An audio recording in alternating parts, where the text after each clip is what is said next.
ST કર્મચારી સામે ઉચાપતની ફરિયાદ નોંધવામાં આવી। મુસાફરોને રાહત પાસમાં ગેરરીતિ કરી 87,484ની ઉચાપત કરી હતી। 81 પ્રવાસીઓના પાસના પૈસા સાથે ગેરરીતિ કરવામાં આવી। 6 પાસની રકમ ડીસીસીમાં જમા ન કરાવવા બાબતે બી ડિવિઝન પોલીસ દ્વારા તપાસ શરૂ કરવામાં આવી। હું VM Makwana, depot manager Junagadh.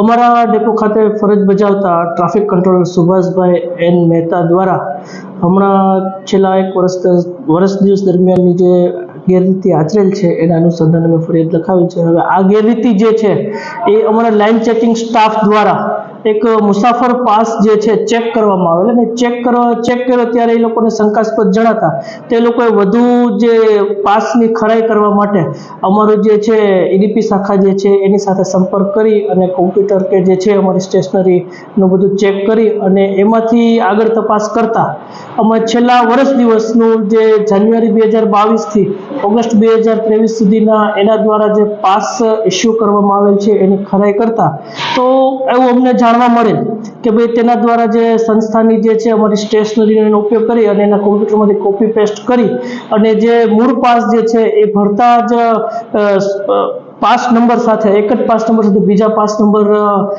પાસમાં નામ એડ કરીને કોપી પેસ્ટ કરીને એને ગેરરીતિ આચરે અને આ જે ગેરરીતિ કુલ 81 પાસ અત્યાર સુધી અમારે ધ્યાનમાં આવેલા છે અને એની રકમ જે છે અંદાજિત 87,000 ને સમથિંગ થવા પામે છે અને આ બાબતે અમે જે છે એઝ અ ડેપો મેનેજર તરીકે જે છે સંસ્થાની જે સ્ટેશનરીનો ગેરઉપયોગ કરી અને એ બાબતે અને જે ઉચાપત આચરેલ છે એની અનુસંધાને જે છે બી ડિવિઝન જુનાગઢ ખાતે અમે ફરિયાદ આપેલી છે।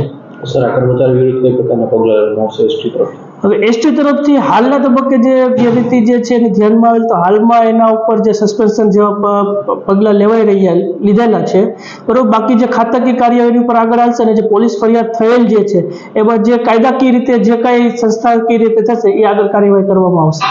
ગઈકાલે બી ડિવિઝન પોલીસ સ્ટેશનમાં અન્ય ગુનો દાખલ કરવામાં આવેલો છે, જેમાં એસટી ડિપાર્ટમેન્ટમાં જે એસટી ડેપો મેનેજર છે તેમને ફરિયાદ આપેલી કે તેમના કેશ કાઉન્ટર પર બેસતા સુભાષચંદ્રભાઈ મહેતા નામના જે એમનો કર્મચારી છે તેમણે છે એ પાસ બનાવવાનો જે બાબત છે તેમાં છેલ્લા 1 વર્ષથી 81 પાસ તેમને ડુપ્લિકેટ બનાવેલા, જેમાં પાસના નંબર એક સરખા હોય પરંતુ તે સેમ નંબરનો પાસ બીજાને ઇસ્યુ કરવામાં આવેલો અને તેમને છે એ એસટી ડિપાર્ટમેન્ટમાંથી તપાસ કરી આ જે સુભાષભાઈ નામનો જે શખ્સ છે તેમની એમને ગુનાહિત ઉચાપત કરેલાનું જણાયા હતા બી ડિવિઝન પોલીસ સ્ટેશનમાં છે એ એફઆઈઆર દાખલ કરવામાં આવેલી છે અને આ દિશામાં હાલ એમને કઈ રીતે મતલબ ફ્રોડ કરેલા છે તેની તપાસ શરૂ છે।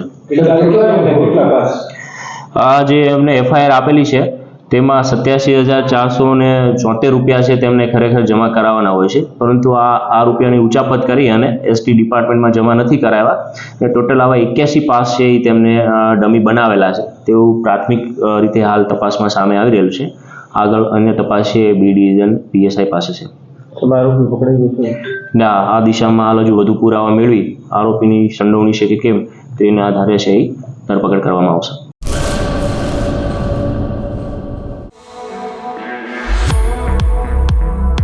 વુડ ફ્રાઈડ પિઝા હવે નખત્રાણામાં। Pizza, burger, calzone, pasta and much more. Address pizza લો નખત્રાણા, 14 સાઈ આર્કેડ, નખત્રાણા માતાના મઠ highway, Nakhatrana Kutch. Free home delivery માટે કોન્ટેક્ટ નંબર 6355 689 815।